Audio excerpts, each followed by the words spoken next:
Welcome to Week 1 of the Chieftain Rewind. The Chieftains opened up the 2019 season in front of a packed home crowd against the Bloomfield Hills Blackhawks. The Blackhawks finished the 2018 season 0-6 in the OAA Red and 2-7 overall. One of these two wins was against Utica by a score of 39-14.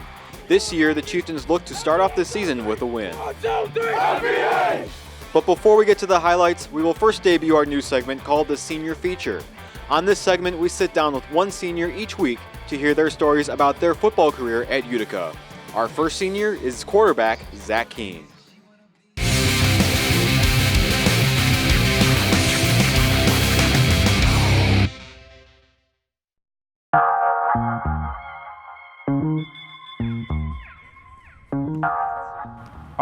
It was second grade.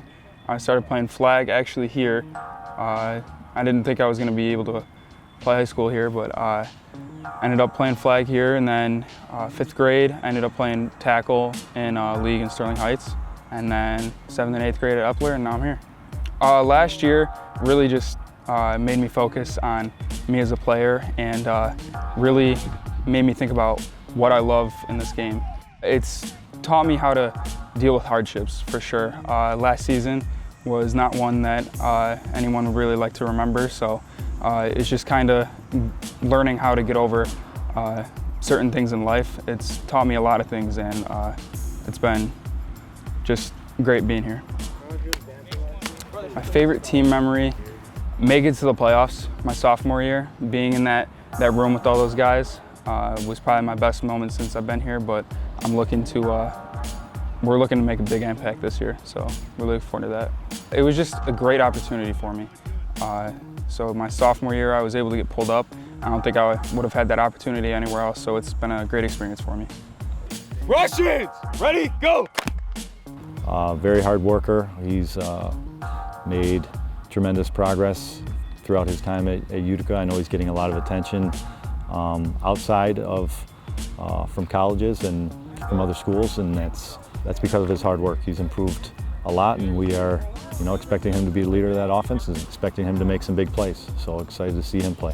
Zach's been my boy since 7th grade and stuff, and he didn't even start off as a quarterback, and now just seeing where he's grown as a quarterback and as a player and a leader, it's great to see. He's a leader. If there's a leader, I think of Zach Keene. He's always like one to speak out and lead the team. He's a good leader. My personal goal is just to become a great leader and make sure that everybody's doing what they're supposed to and win games. That's really what it all comes down to. We need to win games in order for everybody to do their best. Coming up next, we go through the highlights of the Week 1 matchup against Bloomfield Hills. Stay tuned. So, I got my start in officiating when a friend told me I should try it. At first I just did basketball, and I got hooked. Before long, I added baseball, softball, football, and volleyball. I really enjoy giving back to the game, working with kids, and working with my local association to recruit and train new officials. I would like to say to anybody that officiating is a great way to help kids and stay connected to the game. We always need new officials. There's help wanted, just listen.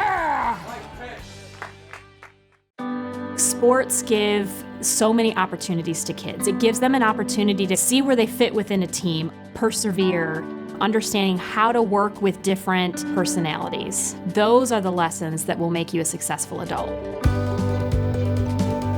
As a mom, you have to have an understanding of what concussions are. Concussions are things that are treatable. If we take care of athletes, they will be able to develop and have a long, happy, healthy life.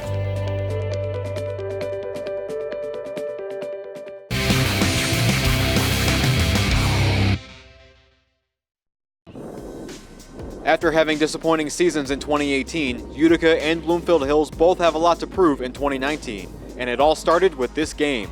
Here is your Week 1 matchup.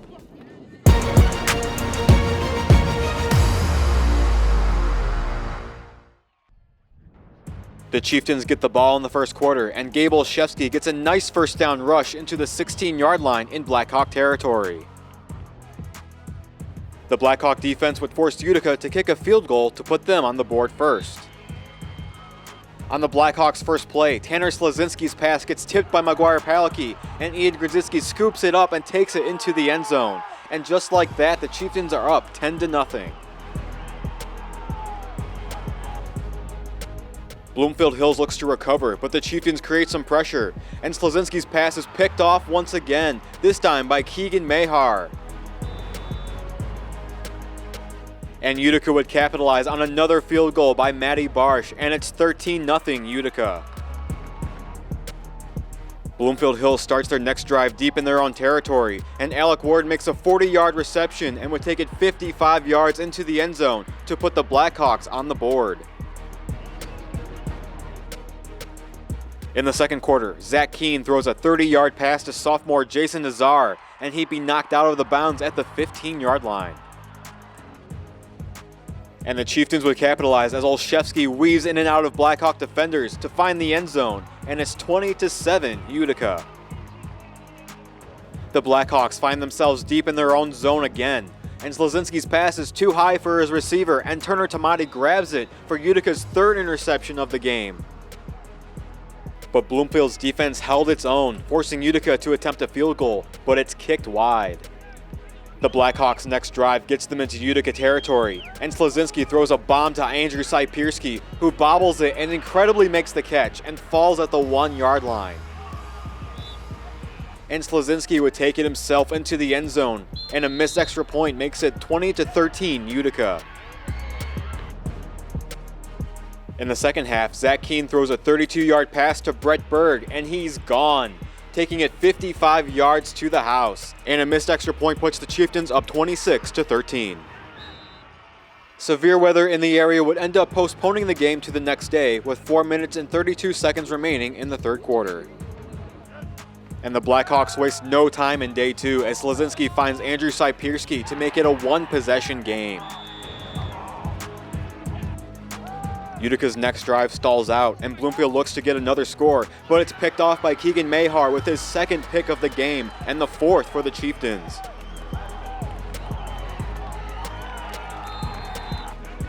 On to the fourth quarter, and Zach Keene throws a great pass with an even better catch by Jason Nazar. And they would complete a 2-point conversion to make it a 2-score lead with 7 minutes remaining in the game. But the Blackhawks would not go down without a fight, as Slazinski finds a wide-open Alec Ward, and it's a 1-score game yet again. With under 5 minutes to go, Keene's pass is deflected out of the hands of Jason Nazar, and Saipierski takes it in for a pick six to tie the game. The Chieftains now on their heels on third down, but Keene finds Brett Berg to get them into Bloomfield Hills territory. The offense couldn't muster up anything against the Blackhawks defense, and it was all up to Maddie Barsh to give them the lead. And she did just that from 32 yards out. She would go 3 of 4 in this game. Last chance for the Blackhawks with time winding down. But the birthday boy, Diego Gomez, gets the team's 5th pick of the game, sealing the victory for the Chieftains. The final score would be Utica 37, Bloomfield Hills 34. Here's what Coach Maruli and players had to say after the game. It's huge. I think it really sets you off for the season, gets some momentum and in the league play. And this was a huge game for us, and we knew that for a long time. And we've been preparing for them and for their players. They have some big playmakers, so we've been getting ready for this one for a long time. It was super important, especially with all the delays. That was kind of just killed our momentum both times. It seemed like every time we went down and scored, we'd have a big play, and then just lightning would stop it. And that's how much of a mental game it is. Momentum is key. So that breaking it up, we needed to come out here and take the win. So that game-winning drive with Maddie's kick, it was just all we needed. It was definitely something that we're going to need going into next week, and it's good momentum going forward. I mean, I pretty much blacked out until I just remember kicking it and seeing it going through, and I was going through my mind, I was just I got to get this, not just for me personally, but for the team. We deserve this. We really worked hard the off season. I think we deserved it. It was a lot to us. I mean, all the 9 months of working hard. I mean, it's kind of a revenge tour for us, I mean, the first game last year, it's kind of been back of our mind the whole time. Is what drives us. So for us to come out, go through adversity, and win like that, I mean, it's huge. Now let's take a look at the MAC White after Week 1. 3 out of the 6 teams would be victorious in Week 1 as Utica, L'Anse Creuse North, and Warren Mott sit 1-0, while both Grosse Pointe schools and Utica Ford take tough losses to open the season. Looking into Week 2, the Chieftains go on the road to face Grosse Pointe North, who lost in Week 1 to Michigan Collegiate by a score of 38-32. The Norsemen were 1-8 in 2018, whose only win was against Utica. Like Utica, Grosse Pointe North returns multiple starters, but the Chieftains have the momentum going into Week 2. That's all we have for this week's edition of the Chieftain Rewind. Be sure to tune in next week for Week 2 highlights. Until then, take care.